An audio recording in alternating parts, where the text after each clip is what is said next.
Stage तेवढ्यासाठी मोठं गेलं सगळ्यांनी पुढच्या बसायला मिळतील. छोटं स्टेज जर केलं असतं तर काही जण खाली बसला असतं, ते खाली नाही बाहेर गेलं आम्हाला खुर्ची कोण नाही स्टेज वापरून चालू. ते कसे काय मोदीजीला तुम्ही विजय करा का? मोदीजी विजय होणारच आहे, तुमच्यामुळे विजय होणार. शेवटी ज्या 3 महिलांना मी आग्रह धरला की त्यांनी बोलच पाहिजे, त्याशिवाय सभा संपणार नाही. अरे जरा तुम्ही पक्ष मजबूत करण्यासाठी जे करावं लागतं ते करा. हा एकमेव देश जगामध्ये असा आहे की ज्या देशामध्ये महिलांना मतासाठी लढाई करावी लागली नाही. जगातल्या सगळ्या देशामध्ये पहिलं पुरुषांना मतदानाचा अधिकार होतो, मग महिलांनी भांडून मिळवलं. एकमेव देश असा आहे की ते 47 साली स्वातंत्र्य मिळालं, 50 साली घटना स्वीकारली, 51 साली पहिली निवडणूक झाली, पहिल्या दिवसापासून महिलांना मतदान आणि पुरुषांना 2 मतं, महिलेला 1 मत नाही, पुरुषांना पण 1 दिलेलं आहे.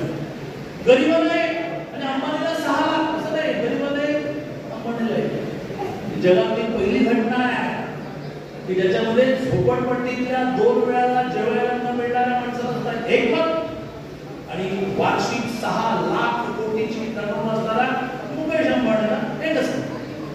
बलगट पुरुष असणाऱ्याला 1 मत, अत्यंत किरकोळ असणाऱ्या महिलेला 1 मत, सगळ्यांना 1 मत.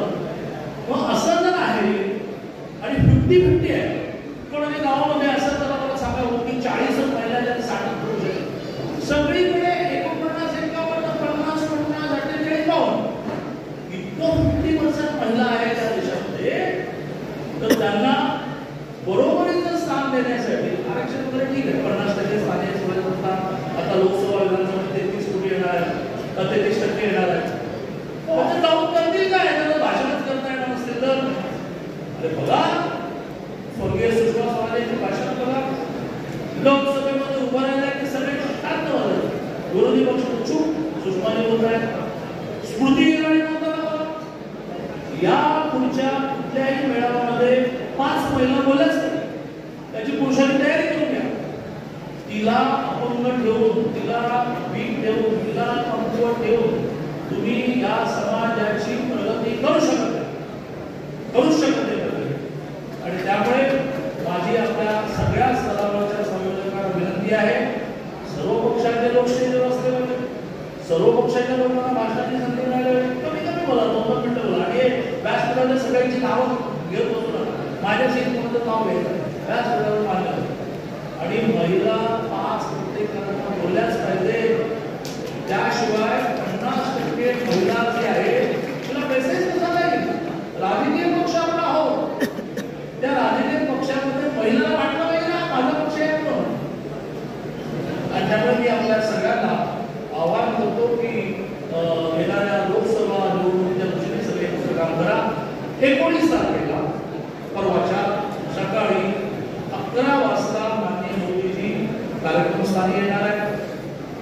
12:30 मिनिट आहे, 1.5 तास आहे. आपल्याला मोठ्या संख्येने, मला खूप बरं वाटलं की संख्याही चांगली आणि शेवट पण टिकली. तर शेवटी मी मला प्रत्येकाला शेवटी बोलायला, मी बोलायला उभं राहिलो 3 वाजता आलेले असतात. मला बरं वाटलं संख्या मोठी, शेवट पण टिकली. साधारणतः 9 ते 10 वेळातच त्या कार्यक्रमाला ठिकाणी येता येतं. 10ला गेट लॉक होतं कारण मोदींच्या सुरक्षेचा विषय आहे. त्यामुळे सकाळी 9 पासून आपल्याला हजारोच्या संख्येने हा शब्द यापुढे पडेल. इतक्या मोठ्या संख्येने आतापासून रचना लावा, गाड्या घोडे, दुपारी वेळ मिळेल जेवणाचं काय करायचं, सकाळी लवकर न्यायालयाचं काय करायचं, पाण्याच्या लोटं तिथे हात नाही काय करायचं, असा सगळा विचार करून 19 तारखेला मोदीजींच्या सभेला आपल्याला यायचं आहे. एक शक्यता जी वाटते ती शक्यता व्हायची असेल ती झाली तर मला खूप मेहनत घ्यावी लागेल. मी आज त्यांना विनंती केली आहे की तुम्ही सोलापूर खूप लांब कार्यक्रम आहे, सोलापूर